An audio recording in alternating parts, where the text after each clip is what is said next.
and God and His promises and stuff like that. He was telling them to trust in Him, and He was going to lead them to a promised land filled with milk and honey, you know, but you're going to have to go on this hike to get through it, you know. Well, during that hiking journey, you know, out there, a lot of them were rebellious, disobedient to God. They didn't trust in Him. Even though He was actually providing manna, and it says quail at night, you know, He was providing food, He was providing means for them not to go without. It even said that He performed miracles out there, you know, during this journey in the desert. He had a cloud.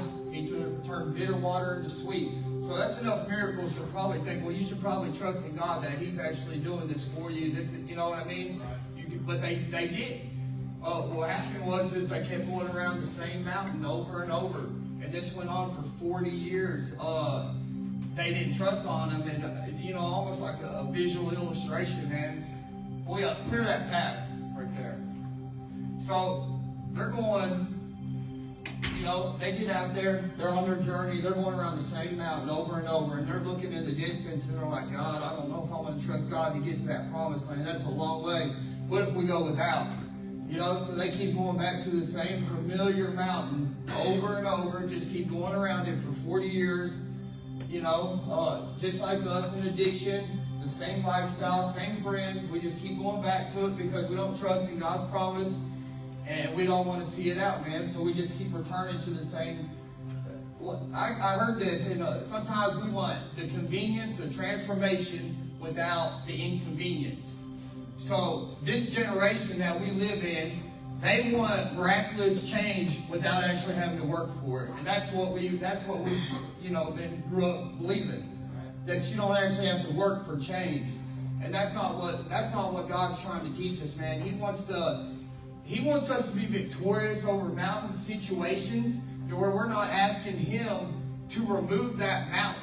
He's asking the mountain to change us in a way that we can be victorious over that mountain, where we can conquer anything.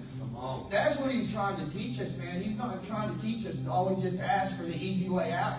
You know, sometimes we have to go through a little bit of trouble and hard work, man, to get to the promise. You know, so if we start changing our prayer life around and asking God to quit, you know, take away this and that, that's a temporary solution. That ain't going to fix nothing. You need to start praying to be victorious over anything that you come in contact with that you know, that's your stumbling block, so you can overcome it. You know, and you get your heart in position line with that, man. I feel like, you know, it's going to completely change how we live our life.